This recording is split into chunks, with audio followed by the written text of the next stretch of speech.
Ang mapagpalang araw po mga followers. Sa araw na ito kami po'y nagkaroon po ng pagsamba. Ito na nga po yung bagong bahay-sambahan na binigay ng Panginoon sa amin. Sama ko po sa mga paglilingkod at pagpupuri ang mga kapatiran po nating mga katutubo. Sapagkat sa araw pong ito mga kaibigan, busog na busog po sa salita ng Diyos ang bawat isa po sa amin. Hindi lamang po sa salita ng Diyos na nabusog po kami ngayong araw. Dahil sa araw pong ito, bubusugin din po kami ng Panginoon ng pagkain galing po sa Jollibee. Magandang araw po sa mga followers ko po sa Facebook.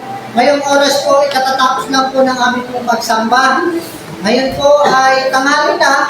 Siyempre, manananghalian po kami. At nakikita nyo naman po mga kaibigan kung ano po yung mga pagkain na sa harapan. Ito po ay pagkain na galing po sa Jollibee. Ito po ay sponsor po sa amin. Ngayong araw po, ito po yung aming pagkain at ito po ang aming pananghalian.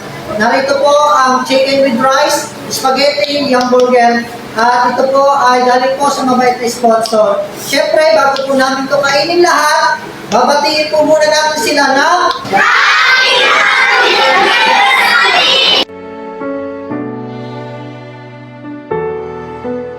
Bago ilagay po sa tiyan ng mga pagkain ito, syempre magpapasalamat po muna tayo sa ating Diyos. Sa araw pong ito mga followers ay mahalagang araw para sa mag-asawang si Ma'am Eden at si Sir Salvador. Dahil ngayong araw po ay anniversary po nila. Mas pinili po nila mag-celebrate po ng kanilang anniversary dito po sa amin pong simbahan at magpapakain po siya ng pagkain galing sa Jollibee. Mas pinili po ng mag-asawa na mag-celebrate po ng kanilang anniversary sa pamamagitan ng pagpapakain po ng mga kapatid po nating mga katutubo. Isang kaligayahan po sa kanila na makatikim po sila ng pagkain katulad po nito. Kaya nga po nagpapasalamat po kami sa Diyos dahil mas pinili po ng mag-asawa na mag-celebrate at magpakain po sa bawat isa po sa amin. Dahil may pagsamba nga po kami, ito nga po ay dineliver po sa amin. Sa dami naman po nating in-order, nagkasya naman po ang pagkain pong ito sa bilang po ng pumunta po dito. Mapabata, kabataan at matanda, nabusog po ang bawat isa.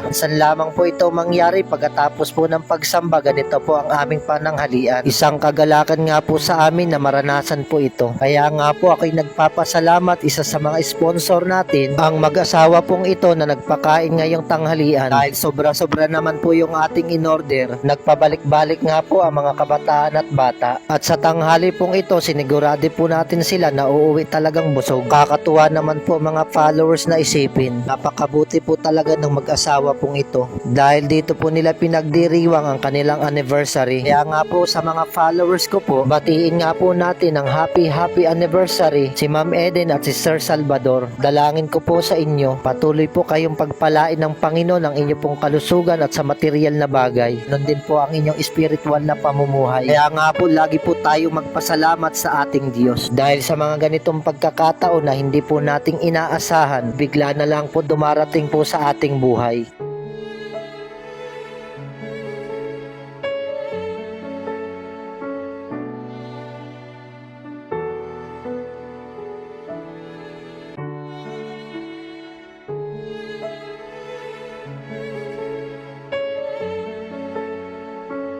Happy anniversary po sa sponsor. Happy anniversary po sa sponsor. Happy anniversary po sa sponsor. Happy anniversary sa sponsor. happy anniversary sa sponsor. Happy anniversary sa sponsor. Happy anniversary sa sponsor. Happy anniversary sa sponsor. Happy anniversary sa sponsor. Happy anniversary. Patuloy kang pagpala ng sponsor. Happy anniversary po dun po sa nag-sponsor po ng aming pong pananghalian. Maraming pong salamat. Patuloy ka pong i-bless ng Panginoon ang buong sambayan, ang buong pamilya. Ingatan po kayo saan man po kayo pumunta.